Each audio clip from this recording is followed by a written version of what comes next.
Hello and welcome back to the studios of the Government Information Service National Television Network, GIS, NTN. I'm Lisa Joseph. We're here for special updates from Prime Minister Honorable Alan Chastanet, and alongside him is Minister Honorable Guy Joseph. There's a lot to talk about this evening.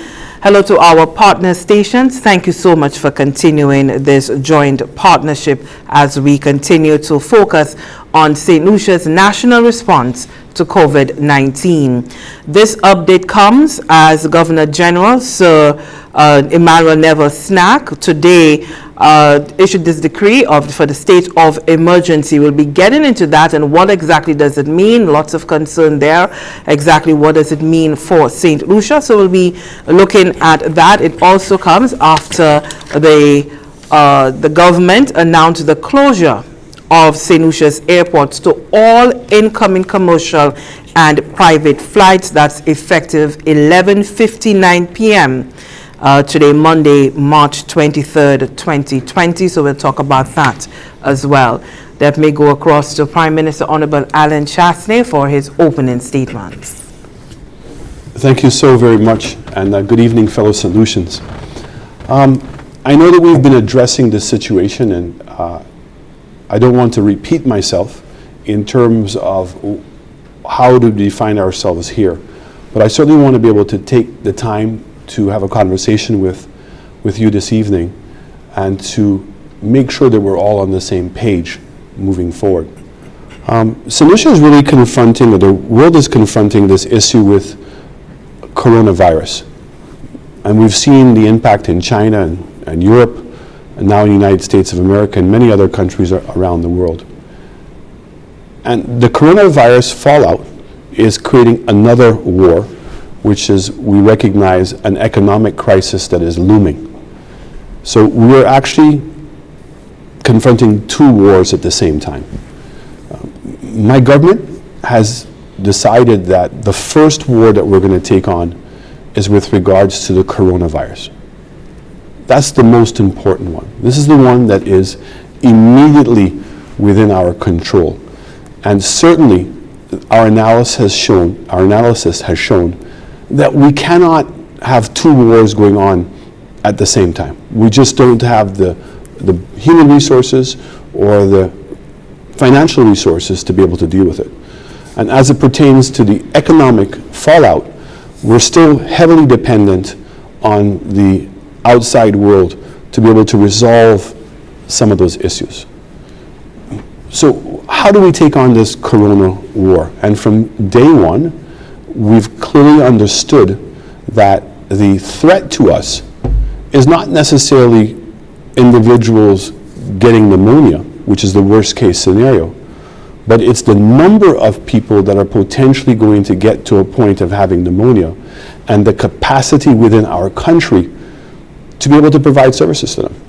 And we've seen in Italy that how the coronavirus and its spiraling in terms of numbers has outgrown the capacity within the country to be able to deal with it. And the number of deaths that we're hearing on a nightly basis are primarily being caused because these individuals are not getting access to nurses or getting access to equipment. We're seeing in the United States of America that some cities, New York and Washington State and California State, are all on the verge of getting to those similar numbers, meaning that there is inadequate number of nurses and doctors and an inadequate number of equipment available to them to be able to handle these numbers. And we've also seen in the United States this battle taking place on two fronts. One is from a healthcare perspective, and then obviously they're trying to confront the fallout in the economy.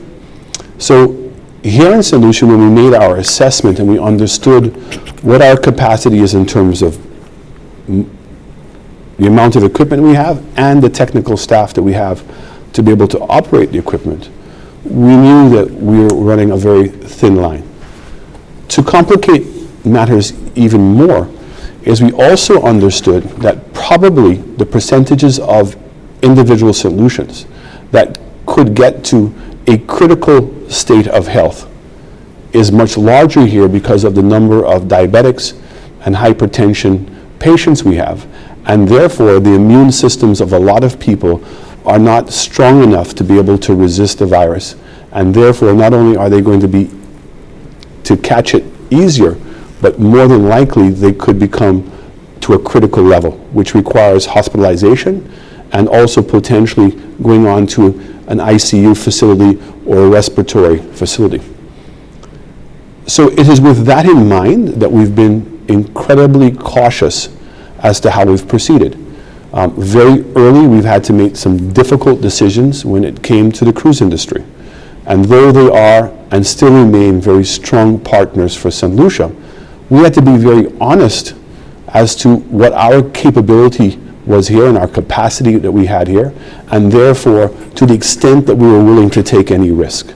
And I think in hindsight, that was the right decision to make. We made a decision very early that Europe, China, South Korea, Japan, and Iran were countries in which the numbers of cases that are being reported, that we also had to put them on a ban list, meaning that if any individuals came from those countries and came to St. Lucia, they automatically would have to be put into 2 weeks quarantine. But we also sent out notices that the airlines should not accept any of these individuals, anybody who's been in those countries in the last 14 days. And the mechanism that we used was a thing called APIS, the Advanced Passenger Information Service. So as individuals were arriving into St. Lucia, it automatically would report to us what their travel histories were. So it means that the Ministry of Health was getting information sufficiently in time, as well as the authorities here, to be able to do the requisite screening and to put individuals that needed to be able to go into quarantine. We eventually had to add the rest of Europe, as well as England, which is a very critical tourism market for us. But it became necessary that given the number of cases that they had there, and also that our diaspora that's in the UK was being exposed to also now impose a travel caution and also an automatic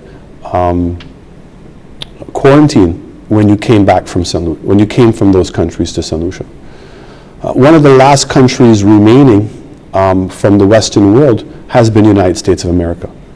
And we have had a policy in place that when they've been coming in, to the best of our ability, to make sure that to take their temperature and to basically do some more detailed screening when they came in. But they were not subject to an automatic quarantine. It was only individuals who were coming in that showed any levels of symptoms. We would then put those individuals into quarantine. So last week, after we had closed down most of our tourism markets, and we've been in the process of extracting the British tourists, I think there was over 5,000 of them here in St. Lucia, over the last couple of days, we attempted to now set up an operation in Rodney Bay in which people who were coming in, that we would put them automatically into quarantine. And the first set of individuals who went to that facility were St. Lucians that we had negotiated with the French government, along with the prefect in Martinique and Marie-Jean, the president of Martinique, as a special dispensation to allow them to come home, because France had already closed down the doors. I'm very grateful for this level of humanitarian support that we got from the French government and also from the French territories.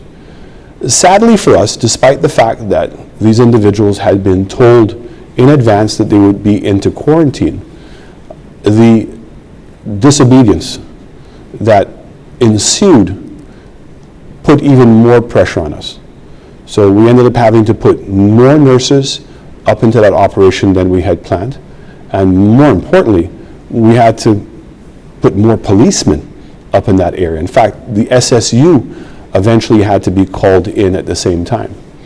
You will know that we also had an issue at Bordelais in which the prisoners there decided to burn their own mattresses.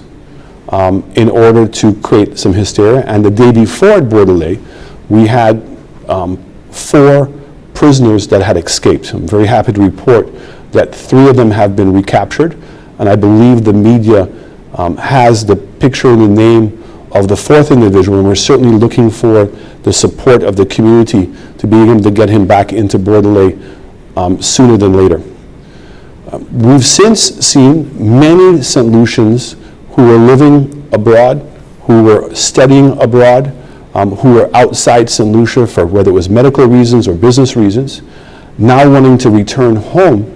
And because they are coming from intensified locations, America being one of them, that we're putting them into automatic quarantine.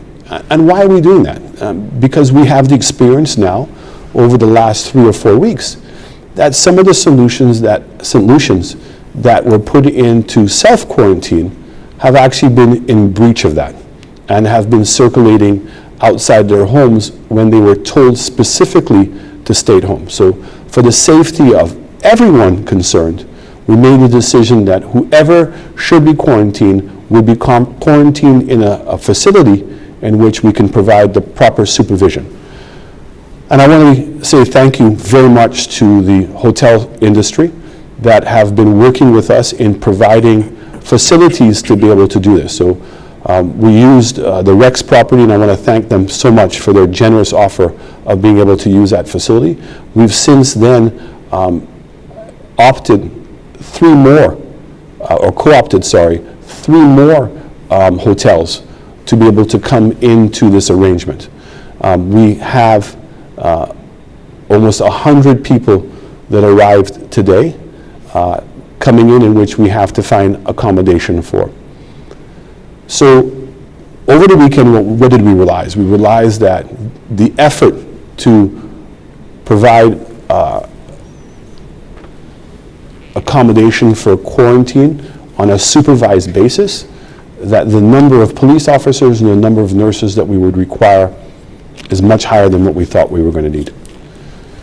What makes the decision today necessary, and that decision is to not allow anyone to fly into St. Lucia, whether they be a St. Lucian or from any other location in the world. It was a tough decision, but it was a necessary decision at this point, because St. Lucia, in addition to having a high per capita of diabetes and hypertension, we're also having to now go through the move from Victoria Hospital into OKEU Hospital. And the resources that are going to be required are immense in the best of times, and certainly very difficult in a time of when you're also dealing with this Korona crisis. We originally had been in partnership with Martinique for many months now in helping them design and work with us a plan on how to transition from Victoria to OKEU. That initiative was supposed to take place in August of this year. That's when we thought that we would have the air conditioning system close to being completed, as well as having the backup generator that would also be in place by October, November. Sadly, and because of the coronavirus, that we've had to now move up the date to move into OKEU. Why? We recognize that we are going to need a dedicated hospital to deal with the respiratory crisis that could ensue with a community outbreak.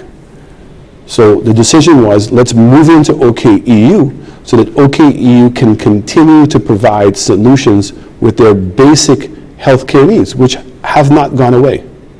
And that we would now convert Victoria Hospital into a respiratory hospital. So from a financial perspective, we had never budgeted to be able to operationalize Victoria.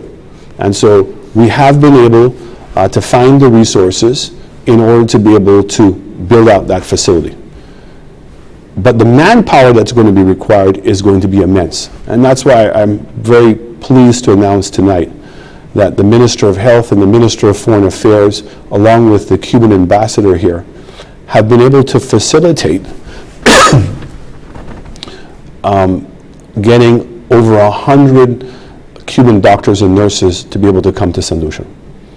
I also want to give a special thanks to the government of Cayman, who have generously offered to use one of their planes to fly the Cuban doctors and nurses from Cuba directly to St. Lucia. And in particular, I really want to say thank you to the Minister of Tourism, and given his specific relationship with the Minister of Tourism in Cayman, and certainly some of the things that we had been working with Cayman previously, that they were able to make this generous. This is a very generous offer by the government of Cayman, and I cannot thank them enough, and the Premier and his cabinet for this incredible gesture. And so we're hoping that before the end of this week, that flight will take place and those doctors and nurses will be arriving into St. Lucia. We've already arranged accommodations for them. And while they will be working both at the OKEU and also Victoria, but they're certainly going to be coming in to help us get the respiratory hospital up and running as quickly as possible. So certainly that is a huge reprieve for us as a government, and I think also to the staff of the Ministry of Health, and also to all of the nurses and doctors here in St. Lucia, that knowing that they're going to get that level of manpower coming in to be able to help them. So once that is in operation, I think that that's going to go a long way in preparing us if in fact that we have a community outbreak. So what we need to try to do is to eliminate all possibilities of us getting a community outbreak. And this is where keeping our borders open to our St. Lucian nationals coming home started to come into conflict. So the numbers of people that were coming back, and particularly the ones coming from the United States, are themselves becoming now high risk to us. So it's not as a matter of just bringing people back that we felt that they were coming from low risk areas, but now they're coming from high risk areas, particularly, a lot of our St. Lucians go to and reside in the tri-state area. And this is considered to be the epicenter of the Korona breakout in the United States. But that we felt was now putting a huge burden on the state and significantly increasing the risk of community outbreak. Now, if in fact that when we did this, that we would have seen that St. Lucians would have behaved in a better way, in less of a lawless manner, I think that we might have been able to have managed some more people. But this attitude of where we saw people scaling walls, being indisciplined at the airports in terms of wanting to be able to not go into quarantine, was just unacceptable and sadly required more effort on our part. And I want to make a special appeal to St. Lucians tonight. Korona does not discriminate against anyone. You can be rich, you can be poor, you can be a farmer, you can be a business person, you can be young, you can be old. We're all susceptible to catching Korona. And in fact, in our youth is the greatest danger. Because in many of our young people, they may not exhibit the symptoms of having Korona, but they can have it and inadvertently spread it very easily. This is why the protocols that we're putting in place since Friday call for us to practice social distancing. This is why the government has decided to scale down our commercial activities in order to reduce the number of people that are being exposed to other people, and therefore inadvertently bringing the virus to their home. And if individuals in their home are interacting with their neighbors or other family members, this is how the disease spreads. So I want us to be able to appreciate what's the strategy at play. The strategy here is to limit the amount of contacts on a daily basis that we have with anyone. And if we have to be out, to practice social distancing, a minimum of 6 feet. How do we greet each other has to change. A simple bow. Even the elbow shake is now becoming not necessary because you're still getting in too close of a contact with each other. Why are we doing this? We're doing this to protect our loved ones. We're doing this to protect ourselves. And collectively, we're doing this to protect our country. So for those individuals who find themselves in an uncomfortable position of either self-quarantine or in a hotel room by themselves for 14 days, and it becomes difficult. No one says that this is going to be easy. It is difficult. Some people have never spent that kind of time in solitude. So I know that it's not easy, and I know that Minister Sarah Flood and Minister Mary Isaac, along with the Minister of Equity, are looking at creating banks of individuals that can call on these individuals on a daily basis. And we're also asking family members to call the persons who are in quarantine on a daily basis. But they're being put into quarantine because they come from a high-risk area. So individuals who are illegally coming over from Martinique, and we saw that that happened this weekend, where people came over on boats and were facilitated by St. Lucians here. To what benefit? How is it that we cannot understand that in doing that, you're exposing the entire country, but you're also exposing yourself? Because if the virus starts to spread through the community, you don't have any special protection. You're not going to be favored over one other person. And because you help somebody come in and you think that that's a goodwill act, doesn't exempt you. There's no pass. There's no way you can go in and sign up and be able to get an exclusion from catching this virus. Why would you bring somebody in that's going to be a threat to society and affect an entire community? And a community that, God forbid, that we have to now start closing down different sections of St. Lucia in order to make sure that that spread doesn't take place anymore. So I'm appealing to all St. Lucians.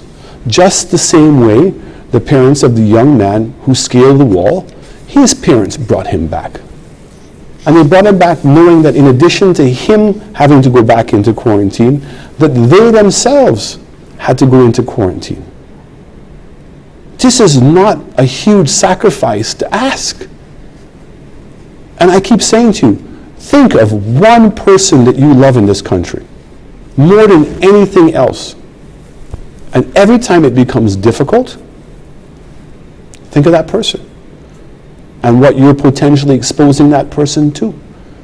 Your family members, your neighbors, and collectively to the ability of our country to make it through this process.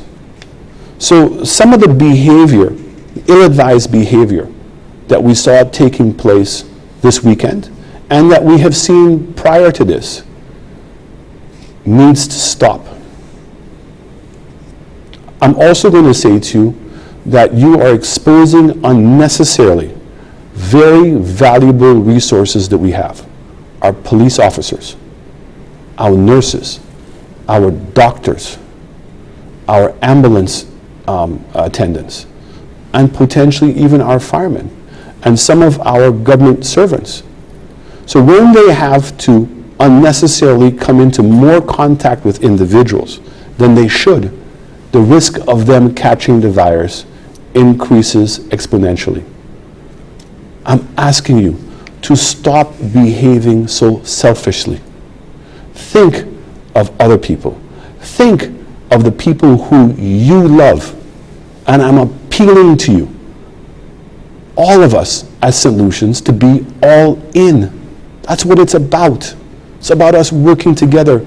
We're not going to make it through this thing if some of us, or most of us, or nearly most of us participate It only takes the irresponsible behavior of a couple of people to jeopardize everything that we're attempting to be able to do. So tomorrow's closure is that the airplanes will continue to fly, to continue to extricate the tourists that are here, but we will not be allowing any individuals to arrive into St. Lucia. Now that's whether they're from the Caribbean, whether they're from the United States of America, or wherever else we have flights from.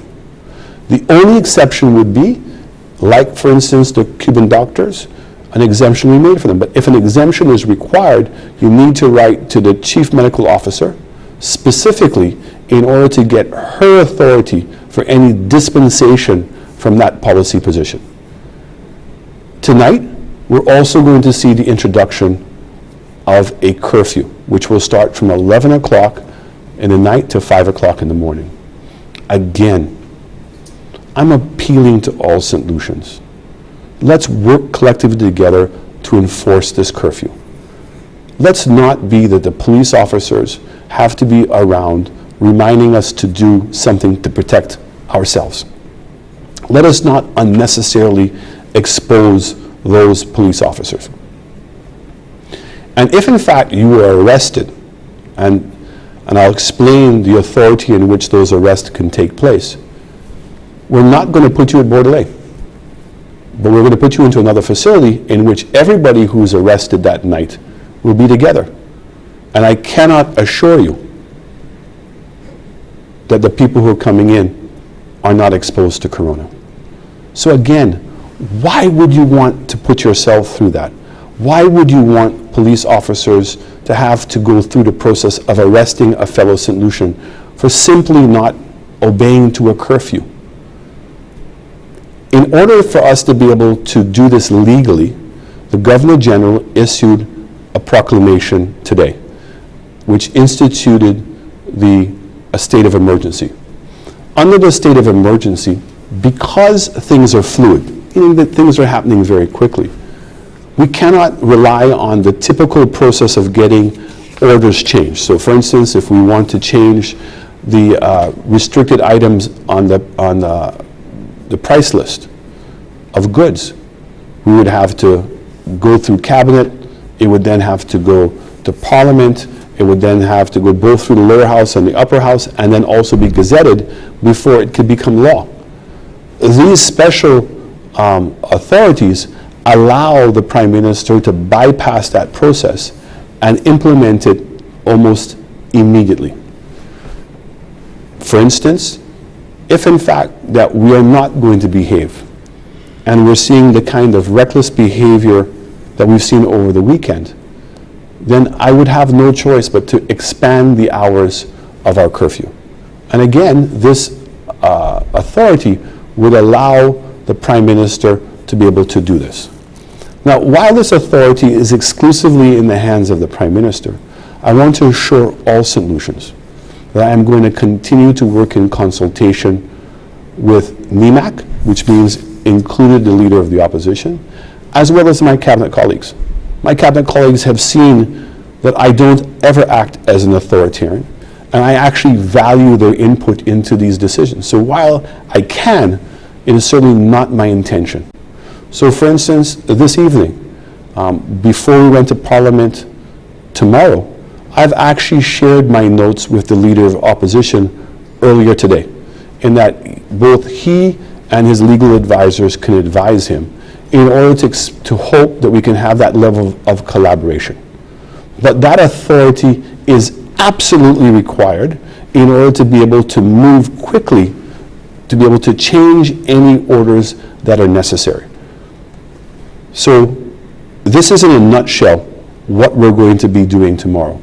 In terms of this week, immediately following Parliament in the morning, where we'll have an early Parliament of the lower house at 8:30, followed by an upper house at 10 o'clock, which would then allow for the gazetting of the proclamation that will be now endorsed by Cabinet. So the proclamation that was given by the Governor General is only valid for 7 days. So what we'll be seeking tomorrow is to increase the timeline of that proclamation until the end of April, so approximately for 30 days. If in fact things have not improved and it will be required for us to extend it, then I will give a report to Parliament and make a justification for extending it. But at this point, we're really hoping that the actions that we're taking, that we can bring Korona under control.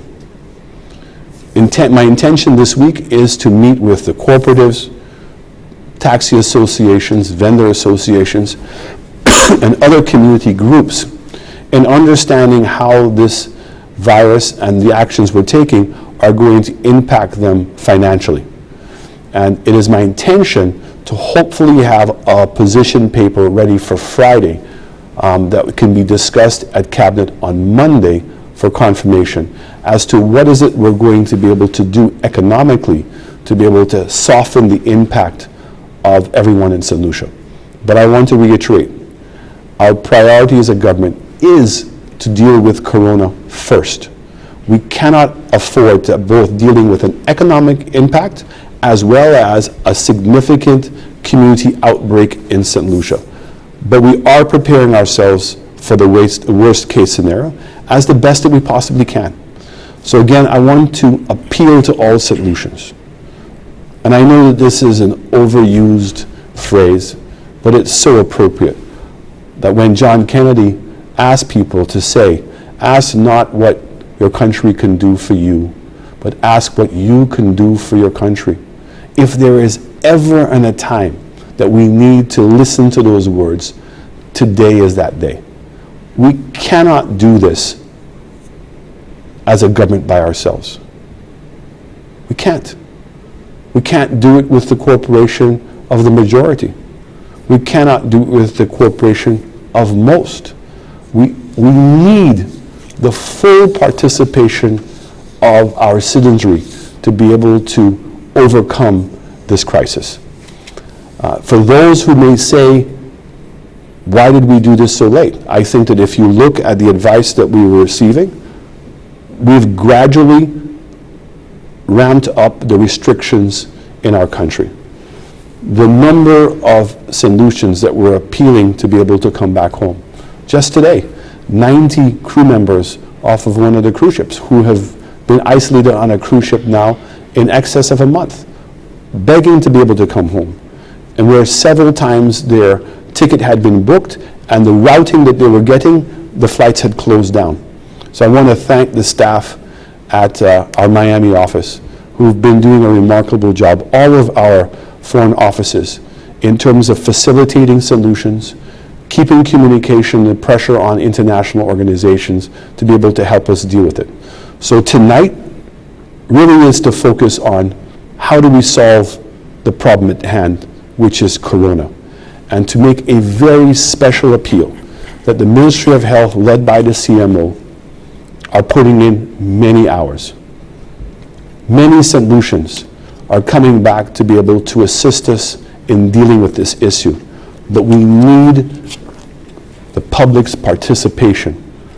We need that this disregard to your fellow St. Lucians must stop, and understand that your actions not only are putting other people in jeopardy, but are putting your family and most importantly putting yourself in harm's way. So again, I thank you, and I have Minister Guy Joseph here with me, who has some very important information to discuss as it pertains to the public transportation system right now. Thank you very much, PM. Do I proceed, Lisa? Yes, absolutely. Okay. Just to bring St. Lucians up to date with what is happening in the transport department, because while transport does not feature in the area necessarily of essential services at this point in time as far as the Department of Transport is concerned, the public have been asking a number of questions in relation to what is expected. So as we speak, the Department of Transport, we have suspended all theory and practical tests for driver's license. But we want to assure the persons who would experience the expiration of the learner's permit that they would not be required to pay for a new learner's permit when we go back into normal operations. So we would just allow them whatever time that is lost as a result of the transport or the cutoff period that we used, that they would now be able to gain back that time without having to pay any additional fees. The second area is the area of driver's licenses. Persons whose driver's license would expire during that period. And we were going back and forth about dates, but we believe that persons whose driver's license have expired effective the 1st of March, leading up to this point in time until the next 90 days or the proclamation by the government that we have gone back to normal operations, that we are going to get an extension of time. I have had discussions with the Attorney General's office as to how to facilitate that happening.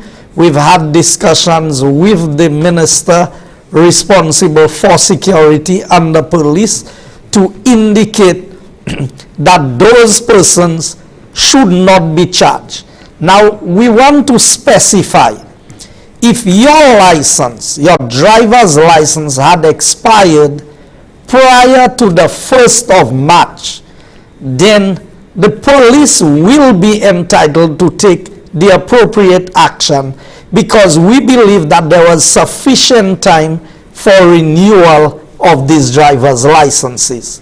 Also, the same applies for vehicle license. So apart from the driver's license, we have the issue of the vehicle license. If your vehicle license had expired, some people, they wait half of the year. Any vehicle license that expired up to the end of February, they would fall within the category of persons who would be exempted for the next 90 days as we have earmarked. The reason for this is because we want persons to be able to have access to their vehicles even if they are not able to go and pay the driver's license. But it is very important to note that they must have their vehicle insurance. So we cannot make an exemption for insurance. So whether you are going to contact your insurance company online or whatever arrangements you are going to have to facilitate the payment of your vehicle insurance, that is important. If the police finds you on the road without the requisite insurance, they would have to take the appropriate action. Because while we can waiver the license fees for the next 3 months, we cannot waive the requirements to have your insurance in place for your vehicle. Also, we have scaled down the activities at the Department of Transport.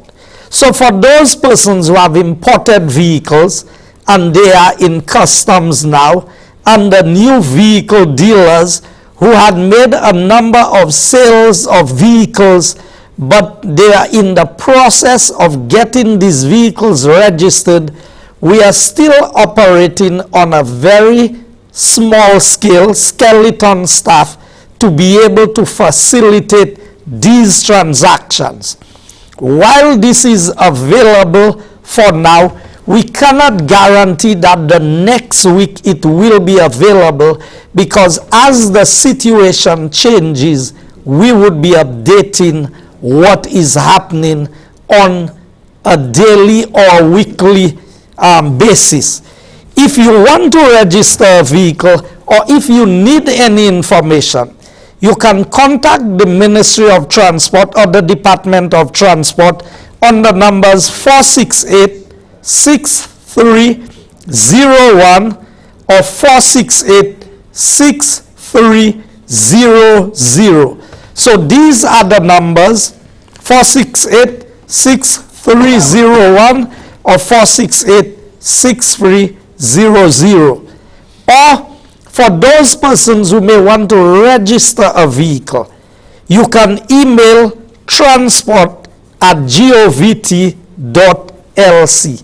So if you want to do a transaction in terms of registering a vehicle, you are required to send the department an email. They will contact you.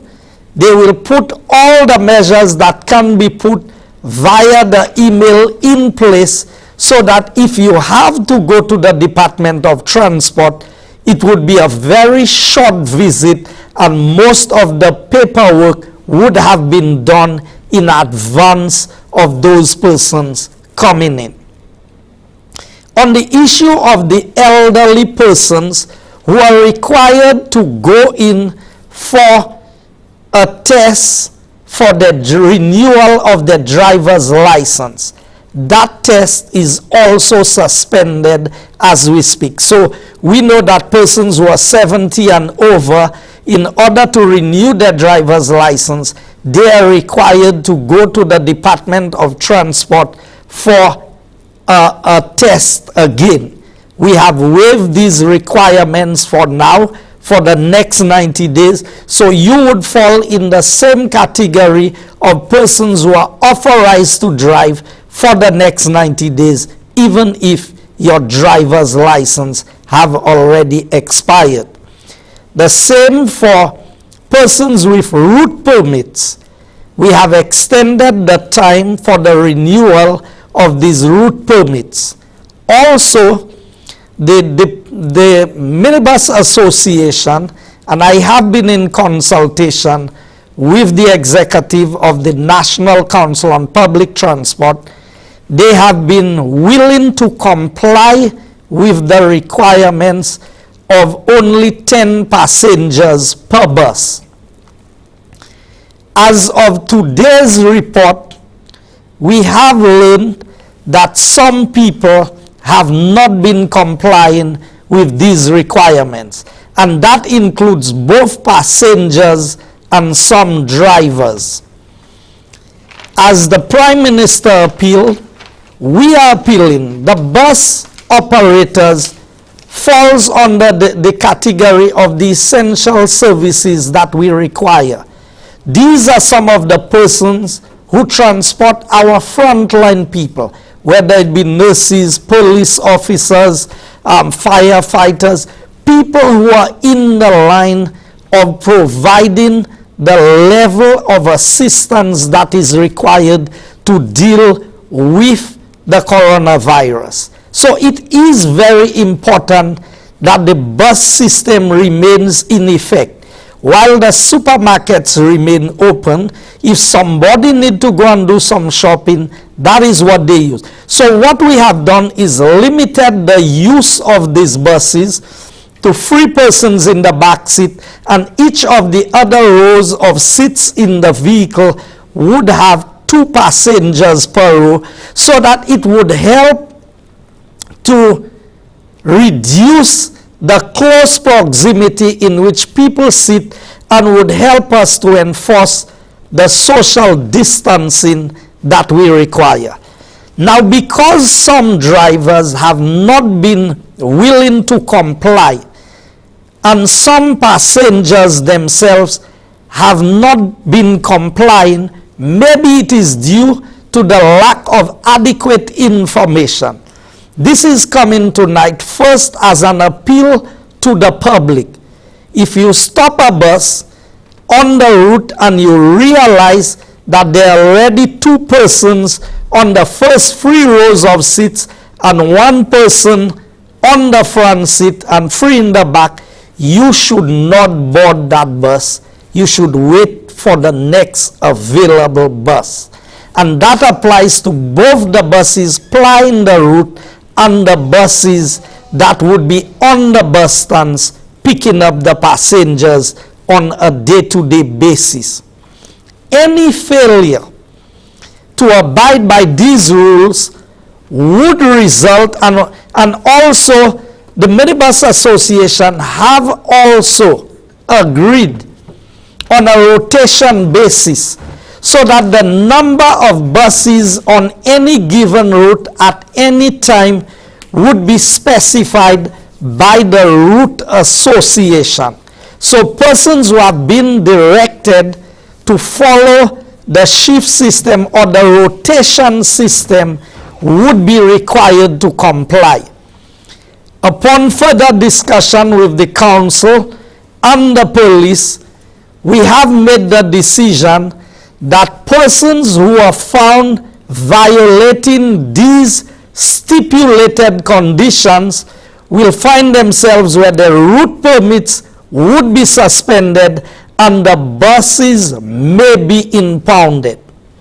And I am repeating, if the police stops your bus and you have more than 10 passengers on the 14-seater or the 15-seater bus, you would find yourself in a situation where once you are reported, your route permit will be suspended and your bus may be impounded, because we are taking this very serious.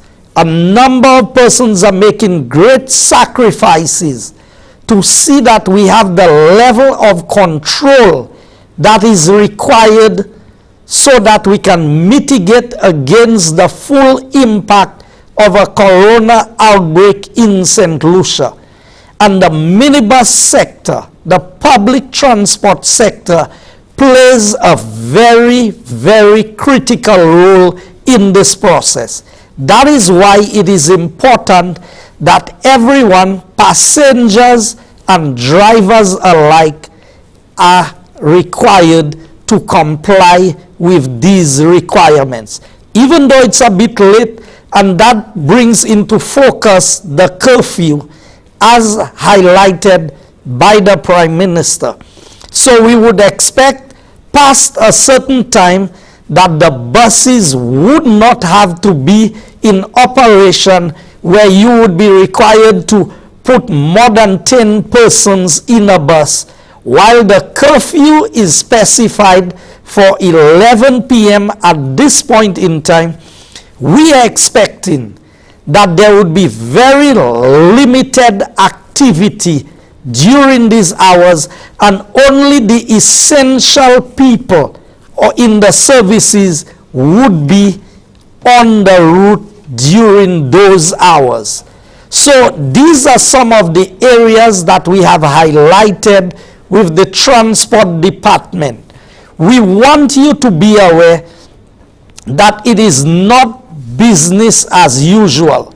So other transactions that you may require as it relates to the public transport or to the transport department, you can send an email and somebody, whether working from home or from the office, will respond and give guidance. We will continue from the Department of Transport to give you updates as the situation changes. This is what I would say on the area of public transport for now. We do not want our police officers to be able to go in and have to do much more than is required to get us to comply. Makaidi apami se baila nou japalia en Creole, ngay try summarize sa Premier Ministre la di ek sa mwen même jadi asousa. Premier Ministre la fait un appeal by tout gens Saint-Lucie, tout moun ki kaweta Saint-Lucie, pour nous sa conduit kon nou a dan manière qui différent, kon nou a dan saison, côté nou ka wè dommage la vermine sa a ka fait en toute paroisse en la terre. tout pays en la terre a un gros problème avec santé pays parce que nous avons dat vermine ka fait un chay dommage. Pays qui plus gros passé nous et qui ni plus l'argent et plus bail pour l'hôpital pour traiter moun pas ça manager ça yonia. So ça nous que essayer faire en Sainte-Lucie c'est pour nous ça manager bail à don manière côté nous pas kay ni vermine ça ka fait un chay dommage et un chay moun ka joindre. Pour raison ça nous a baissé à sous qui quantité mouvement moun ka fait. Nous a parlé by tout monde en Sainte-Lucie pour dire si vous pas obligé quitter caillou et à faire un bail pas aller rester caillou. Nous a baissé à sous qui quantité moun qui en bureau gouvernement qui travaille et business qui pas déjà important. Nous a dit pour fermer pour l'autre 14 jours pour ça garder qui manière bail ça kay marcher.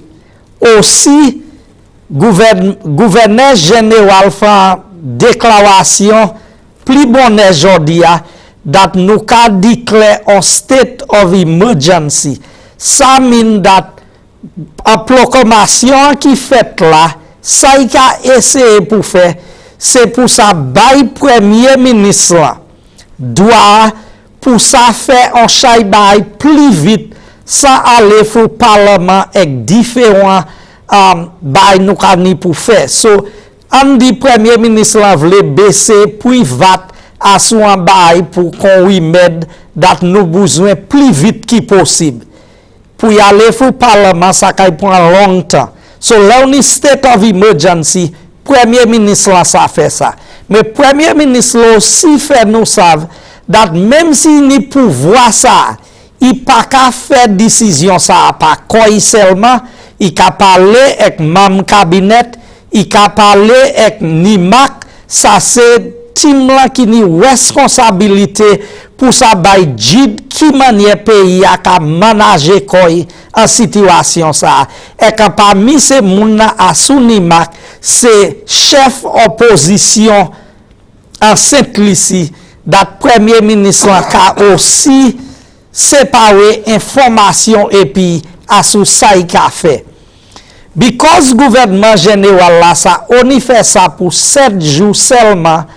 Parlement qui joint demain bon matin bonnet à 8h30 pour ça bail en lot 30 jours pour state of emergency à nous parler about là côté premier ministre là qui ça a garder situation et si après 30 jours il n'est pour demander pour plus de temps pour state of emergency en place il caille vier à parlement by parlement en rapport et à sous rapport by parlement den il caille demander pour plus de temps mais pour à présent nous ka garder pour bout mois avril c'est les state of emergency à kay bout et si nous pour changer den nous kay changer.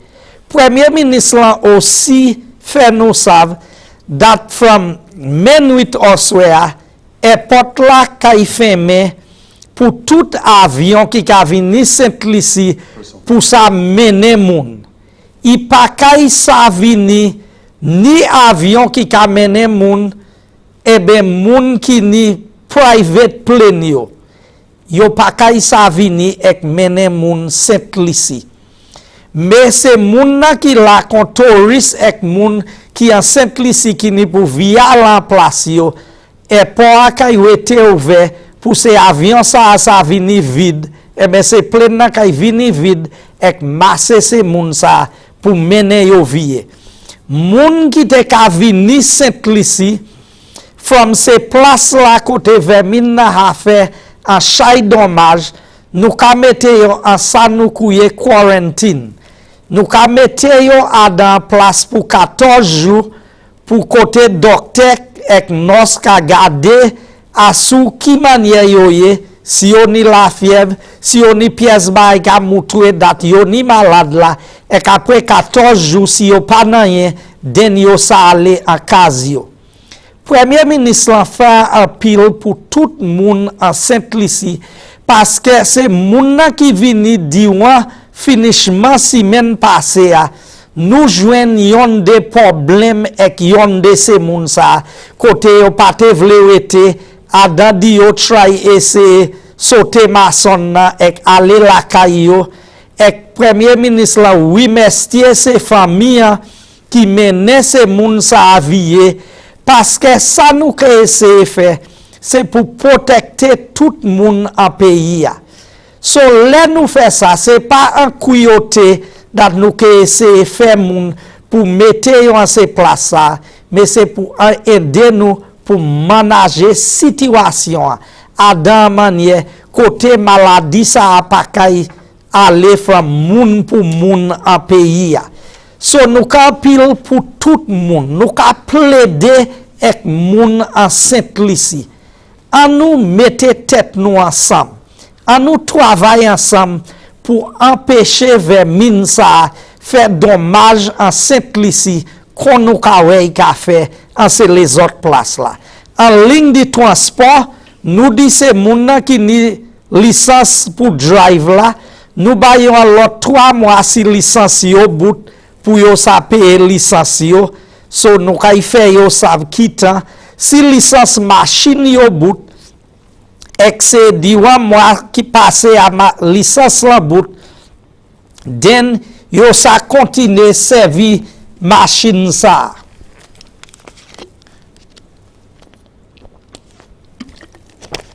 Mwen osi vle yo sav, dat se gwa moun nan ki te ni pou VI pasan test pour licence yo, nou suspend sa pou abwezan, ek se moun nan ki ka navige abot transport public, se 10 moun asou chak bus.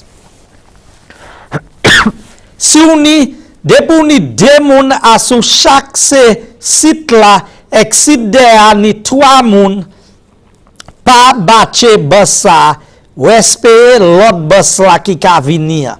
Nou kamade tout moun an Saint-Lucie pou kopore ek gouvernement, kopore ek se moun loi, se polis la, nos, dokter, ek moun an bureau santé. An nou travay ansam ek se moun sa. An nou pa fè travay yo pli wet. Paske yo jaka fè un gros sakrifis ban nou an peya, but an me tet nou ansam, an travay ansam ek yo, ek nou tout kay sa gen la victoire over malade sa, ek Saint-Lucie kay sa viye a sou pied anko. Merci an pil. Merci a pil for that.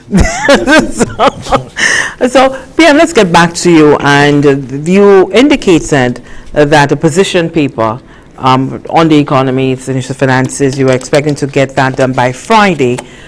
Within that paper, is there a stimulus package? Perhaps, I know that consultations are still going on, but there are many concerns as to how the government is going to find some way to assist small businesses, persons who are unemployed. Can you speak to us about what the government is thinking in terms of a stimulus package? Sure, Lisa. The first thing was that I was working at Windjammer Landing when we went through the Gulf War. And I was lucky enough to work at Air Jamaica when we went through 9/11. And I was the Minister of Tourism when we went through the financial crisis. And I've been Prime Minister now that we've been going through climate change. And maybe a good thing for me is that I started to anticipate what was coming down economically. So I think that the CMO and her team did a fantastic job of creating a plan that escalated. So as the risk continues to grow, the escalation in the how stringent our protocols are going to be have changed. So the number of countries we're allowing in, and now the movement of people, and now the complete closure of our borders. So I was able to see what was happening, and sadly, it's starting to play out. China is an amazing country in many ways, and so when it had the crisis, many of the companies in China are owned by the Chinese government. And so therefore, the losses that were being countered by the companies that were being closed down, all the factories, etc., that those losses were being absorbed by the state. And nobody lost their jobs. Nobody was scared of losing their jobs. While some people were being sent home, there was compensation packages for them. And now that the companies are opening back up, there's no legal entanglement. They didn't go into receivership, etc. In the West, our capitalist system, because many of those resources are individually or owned corporately, and also you have the stock market, the legal entanglement becomes very deep. So the ability to remobilize may not be that easy moving forward. I think that the stimulus package that we saw today from the United States of America and late last week by England are starting to address some of those critical issues. I would have hoped that after the financial crisis, when the Obama administration ended up having to literally nationalize companies to resolve it, that regulations would have changed globally to have adjusted to this kind of difficulty. So we as a country have to wait in some instances to determine when do we believe that the market is going to reopen. If in fact the US cases have not peaked, I think tonight we're up to 30 or 40,000 cases. And certainly I think beyond anybody's expectations that we're probably going to exceed over 100,000 cases. The US economy will not be in a position to start to reopen its doors until the numbers plateau and, like China, now start to go down. And once they start to go down, it's at that point we're going to see businesses now coming back. So let's look logistically at the cruise industry. I was speaking to one of the owners today, and he is trying to logistically send home 22,000 crew members. And that's just what the number he has today. And it's been made exponentially more difficult because of the closure of all these borders. Ships are in places they would have never expected them to be. So if in fact the cruise industry is going to reopen, all those people have to be rehired. And the solutions who've worked on the cruise industry can testify to the process.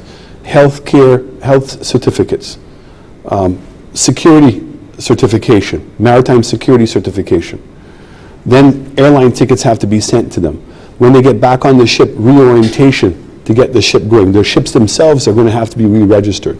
So it's not simple as 24 hours after we decide that we can open up the borders or the companies, that that's actually going to happen. That's multiplied by all the different companies you're seeing. So realistically, we have had to take a very cautious prognosis as to when we believe that the markets might reopen. So we think that maybe by the end of August, we could potentially see tourists coming back. Very difficult to imagine before then. So it means the country is not going to have any income coming in for tourism for almost 6 months. That the persons who are being affected are not going to be employed by those businesses for that period of time. Similarly, the country is also in a dilemma in that we have $700 million of bonds that we have to turn over. So these are companies and businesses that have bought our treasury bills or our bonds, and we have to convince them at this point to roll those over. Because if they don't, it would impact the liquidity of the state. So we had a very good meeting with our bond agents in terms of working out a strategy with them as to negotiate on an individual basis, because St. intends to honor its debt. We're not looking to in any way be in breach of what our obligations are. But we're certainly hopefully going to be able to convince them that they should turn them over. The reality is that some companies may not be in a position to turn over their bonds. because themselves are in a liquidity problem and need to get their cash back out. And so we have to be able to anticipate which companies those are, what's the likelihood, and to make sure that we can pay them out and that we can replace that money as quickly as possible. So over the next 2 or 3 weeks, this is what we're going to be working on to give the government a very clear picture as to how much resources we have. We've done a very good job at the Ministry of Finance of anticipating literally zero tourism income coming in until September, and also looking at the impact on our local businesses here, their ability to pay corporate taxes, and certainly the collection of consumption taxes in this country. I also have to make sure that we speak to everybody. So the most important thing to get off the table very quickly, and it was the discussions with the Bankers Association as well as the governor of the central bank that allowed the banks to make the announcement on Friday. Very important announcement. That all individuals and corporations and government, that they're going to give a moratorium on your principal and interest payments for 6 months. And with the possibility, depending if this thing extends, for another 3 months. So what's the message here? The message is you're not going to lose your home, you're not going to lose your car, okay? And that whatever loans you have are literally going to stay intact. Because we recognize that many people are going not to have an income coming in. Could be a proprietor, or it could be somebody who is employed in a well-paid job. The next thing that we want to be able to solve is how much money we can raise in order to be able to replace some of that income that people have lost. Because as I've said, the word is rationing, not rationing because we are short of food, rationing on our personal consumption. There's no way that anybody can believe that the standard of living that you had pre-corona can be the one that you're going to maintain for the next 6 months. And it would be unfair. And certainly the state would not be in a position to replace any income that you were getting to be able to achieve that. So all of us have to pitch in terms of how we're going to handle the next 6 months. So my government is working with the Ministries of Finance, also working with the central bank, and working with the World Bank and the IMF and CDB collectively to figure out how we can create liquidity, cash coming into the government to replace the loss of tax revenue. So a couple of things that we've already discussed. A couple of loans that we were taking from the Taiwanese government. Application has been made to reuse those to be able to support the healthcare system, as well as looking to be able to support income loss. Does that include the loan for the St. Jude's Hospital? No. The St. Jude's Hospital is a critical project, and we must continue both the construction and make sure we complete it as quickly as possible. Because that's an essential service that we can't do without. But a loan that we were going to use for feeder roads, which the Taiwanese had approved, we believe that we can replace that loan easier with another source. But in terms of an absolute priority right now, dealing with the sufficient amount of money to open OKEU and also to operationalize Victoria as a rest, because remember I told you that was never budgeted, as well as being able to provide some kind of support for the individuals who've lost their jobs across all sectors, not just one sector. And Cabinet's made that very clear. This is not going to be a rescue just for the tourism workers, but generally across, and particularly that monies be set aside to help the more vulnerable in our society, who become even more vulnerable with what's taking place. Okay, so let's just pause and reiterate that there is the intention of the government to be able to provide financial support to persons across the board, all sectors, who have now become unemployed. Correct. Yes? Just to emphasize that, because it's sometimes things can get lost in translation. Prime Minister, I also want to ask about gas prices. There's been a lot of chatter regarding whether the price at the pump is reflective of what's happening internationally with crude oil prices. So far it is, but this is one of the areas that we're looking at. And here's the question. Should we allow the price at the pump to go down to reflect the global prices? Or should we leave it at the level because we know at some point those prices are going to come back up? Because this is really an unnatural condition. And there's two answers. Yes, if you brought it down, given the economic crisis, that it could potentially help people.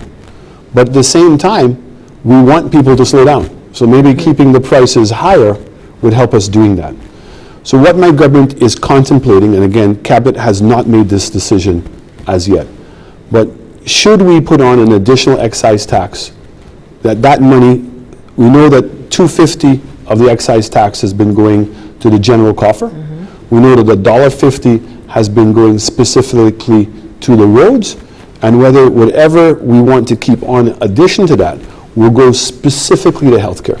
Because I think that we all would recognize the extra cost that the state has to confront in dealing with Korona, in getting OKEU up early, although we had that finance, so there's no complaints about that. But certainly the cost of keeping and operationalizing Victoria. That is an option that we have. No final decision has been made on that. The next price change, I believe, is in another 2 to 3 weeks. But whatever we intend to do, we will be very transparent with the public of St. Lucia, and very transparent not only in terms of what the excise tax may be, but specifically where the additional money above the $4 would be going. But right now, if we were to use it anywhere, it would be primarily in the healthcare center. Okay. Prime Minister Joseph. Sorry about that. Minister Joseph, I asked about the St. Jude's Hospital work at St. Jude's site. Is it continuing even as we are in the state of emergency that we're in?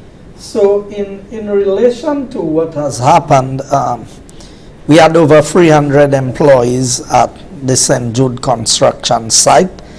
My last update is that they have scaled down to maybe less than 30 persons on the site at this point in time, because they want to be in compliance with some of the requirements. But in the discussions with them earlier during the weekend, was that there's a lot of exposed material, like the steel and the plywood and all of these things. So they have asked whether within the next 10 to 14 days, whether they would be permitted to proceed and at least cast the roof for all of the parts that they have exposed material. We looked at the area of construction, and we believe that given what is happening globally, what has happened to the tourism industry, that there are critical construction projects that if they can be monitored adequately to follow the social distancing that is required and scale down the number of persons maybe on a rotation basis on the job sites, that some work will be allowed to go on the critical projects that we have. I know the PM can speak to that more than what I have said, but I just wanted to be clear that there are a number of road construction projects that we have started. Yeah. The base works have been laid. The material is exposed. If you stop the work at this point in time, then what you are doing is you are incurring further cost to reshape these things and to be able to pave the roads. So if you look at a construction site where the excavator operator is a single person in this, the truck driver is a single person in the truck, the roller operator, the grader, and so it is how you structure the work that is going to determine what is allowed to go on and what is not allowed. I think the Ministry of Infrastructure has indicated that there are critical projects, and the stage at which these projects are, you cannot abandon these projects midstream and then come back and restart it. If you look at what is happening with the sports program and the rehabilitation of some of the playing fields, and some of these projects are at a phase where you cannot stop it, because if you stop it at this point in time, the implications financially will be more than we can bear. So these are some of the factors that we are weighing, but this is in no way to facilitate one set of people above the other set of people in St. Lucia. But it is just to focus on very critical things that must happen at this point in time until the all clear is given, so that we can resume normal operations in St. Lucia. All right. Prime Minister, we know we indicated, and we're coming to our final moments, we know indicated that all flights suspended. But a number of St. Lucians... I want to correct you. We keep saying all flights. It's commercial not, flights? No. All the arrivals have been suspended. Okay, so outbound remains in correct. operation. So planes will continue. In fact, I don't want people that all of a sudden see a plane arriving tomorrow and understand why it's arriving. Planes that are coming in to extract persons from St. Lucia are allowed to continue to operate. What we have stopped is no person is allowed to come into St. Lucia. And that includes students who are St. Lucian students who are stranded in these countries, throughout the region? Sadly, yes. And that's been one of the more difficult decisions I've had to make as a Prime Minister, and certainly as a cabinet, because we know how important. I'm a father. Not to have my child here, or if my wife happened to be out, and if somebody was out on medical reasons. But unfortunately, we've had to make that very difficult decision, because everybody coming back into St. Lucia now would be under quarantine. And because of our experience of voluntary quarantine, and given that they would be coming from locations of higher risk, they now have to be under supervision. That supervision requires them to be in a facility, so more hotel rooms, and 2, more staff to be able to man those rooms in terms of nurses and, sadly, policemen. And so we're getting to the point where those resources that we're going to be using are coming into conflict with some of the other critical things we have to do. And I want everybody to understand, Korona is an add-on to our life. It's not replacing everything else that we were doing. So there are still people who need operations. There are still people who are going to the hospital because they're having a baby. Still people who are going for dialysis. All these operations are continuing, so whatever we're doing with Korona is on top of that. Policemen are still fighting crime. Yeah? And now also have to go to the added extent of being able to enforce a curfew, and when they're having to spend time, and let me put it this way, to babysit adults who ought to know that they're doing this thing to help themselves and their families. Really, it just becomes very difficult, and caused us to have to make this decision much earlier than we would have liked to have done. All right, thank you so much there, Prime Minister. Minister Joseph, yes? Yeah, I just wanted to highlight one point I did not mention. The level of service that we are providing at the Department of Transport, which is minimal, will only be between the hours of 8 and 12 noon. So the services would be available. Whatever is provided, as has been outlined, would be between the hours of 8 and 12. And we are observing the social distancing by allowing a rotation of staff. So we would have certain staff in today and another set in the following day. And both the office at Union and the office in Viewfort would operate within the same hours. And I indicate to everyone, this is the situation today. If the situation changes tomorrow, we may be required to close these offices entirely. But as it stands today, that is where we are. All right. Melissa? Just a couple of things I would like to say in wrapping up. First of all, I see a lot of people making comparisons between one country and another country.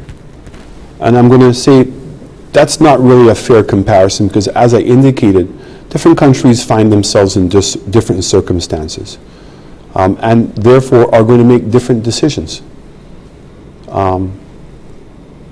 So both people from other countries who may be happy with what we're doing and other of our citizens who may not be happy with what we're doing in comparison to other countries. It's not apples to apples. And as I said to you, we've tried to be very transparent and go through the assumptions that caused us to come to the decision. And for every country, those assumptions are different. Secondly, that we have put in place a command center. And I'm very happy tonight that Ms. Corinthia Thomas, who's our former Director of Finance, a lady who's also the PS of Health, been with the public service for 37 years, a lady I have a tremendous amount of time for, has agreed to be the chairperson of that committee. And we're putting different logistical people on that committee, and I've also taken our delivery unit and also my implementation department in my office and assigned them to there. And I've also given Ms. Thomas the ability to recruit people around the civil service to deal with the secretariat, the administrative part of what we're doing. So here's some things. There are companies, sadly, out there that are trying to take advantage of the desperation of people and offering people respirators and masks and all kinds of equipment, and that are asking you to send money in advance. And I can say to you, not all, maybe not most, but some companies are deliberately trying to defraud people. I mean, we've seen in the United States of America where Governor Cuomo spoke about that exact same thing taking place. So we felt we needed to have an extremely experienced group of people that would not be so naive. Does it mean that it may not happen? I can't guarantee that because some people are very, very good and the needs we have are very high. So I wanted to say that she was in place and would be working. And the purpose of having that is so that it doesn't overburden the Ministry of Finance, who have to deal with the debt and cash management, with the CMO that's dealing with multitude of things, and to not interfere, but at the same time have experienced people that are keeping a proper record as to how the monies are being spent. The other thing I want to say is that the individuals who are continuing to work must understand and appreciate they have even a greater level of responsibility. Because being able to work means that they can earn an income. But more importantly, they become highly risk individuals because they're going to be now in touch with many more people than by staying at home isolated. So please practice the distancing. Do everything that you can that when you're going to work, as the minister said, whether it's on a bus or any mode of transportation, when you get there, do not over-socialize. Do not cause yourself to be in groups and meeting as many people. Try to minimize your contact with other human beings as minimal as possible while you're doing your job. Because when you go back home, you may inadvertently bring the disease. And as I said, some of the younger people in particular may not exhibit any symptoms, but could potentially have corona and inadvertently be able to give it to somebody else. So it's because of that. You must assume that you have it and other people have it. That's the safest assumption to be able to make. Pretend that you have it and you don't want to spread it to anybody else. That's why they're saying to you, like me, when I have a cough, to cover myself. But more importantly, stay away from people. Luckily, in my case, when I got my symptoms, and because I had traveled to Miami, I needed to be tested immediately, and praise the Lord, and I thank for him every day that I came up negative. The other thing I want to say, it's something that Minister Joseph made mention to. and I want us to really take this into consideration. Anyone who is in breach of an order, whether they're driving a vehicle, a bicycle, a motorbike, or a boat, and he indicated that not only would you potentially be fined, but your asset would be compounded. And I want to remind everyone, the courts are closed. And the likelihood is you will not be able to legally get those assets back until after this crisis is over. So if you are dependent on that vehicle to be able to, whether you're a fisherman, whether you're a bus driver, whether you are working and you're going from office to home, whether it's the singular vehicle that your family depends upon, please do not put us in the position to have to compound, impound your car or your boat. Nobody wants to do that. And that's what I'm saying. So it's not even just to expose line officers unnecessarily who have to come in contact with you, but also they're human beings as well. They're breadwinners in their family. Nobody wants to do that. But sadly, if we cannot obey these orders in a disciplined way, that is the sort of draconian action that the government is going to have to take because we have a responsibility to all use solutions, all of us together. My family, your friends, your neighbors. So I'm making this really strong appeal to us. We have not done well. Some have. Most may have. But not all of us have done the necessary job to follow the protocols and to behave in a disciplined manner that is mutually respectful to all of us. So again, I want to just say thank you for this opportunity. I look forward to keeping everyone updated. I'm very excited about what we're going to be doing here at GIS in terms of making this the station where there will be constant information, and certainly any breaking news that will be happening will be coming here. And most importantly, you said something in your opening, and I just want to highlight that. The unprecedented cooperation that we've been getting from the other media houses who have put aside everything else and put country first. And we're really hoping now that in the field officers, we're going to see that level of support going on. This is a crisis that requires our full attention. This is similar to driving a car and trying to use your mobile and read a text at the same time. Not advised. We must concentrate the next 2 to 3 weeks on making sure that we do not have any community outbreak, and that if we in fact already have a community outbreak taking place, that we do everything to make sure that we slow it down as much as possible. I'm saying it to you as your Prime Minister, we do not have the resources to be able to handle a full outbreak in this country. And I certainly would not want to put the doctors and the nurses in the position to have to make decisions as to who is going to live and who is going to die. And nor should you. Please play your part. Let's be all in and let's win this war together. Thank you so much, there, Prime Minister and Minister Honorable Guy Joseph.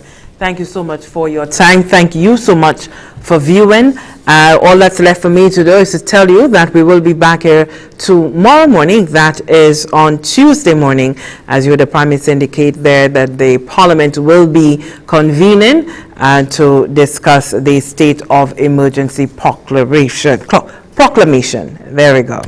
Thank you so much, and I'll be seeing you tomorrow morning, God willing. I'm Lisa Joseph on behalf of the entire team.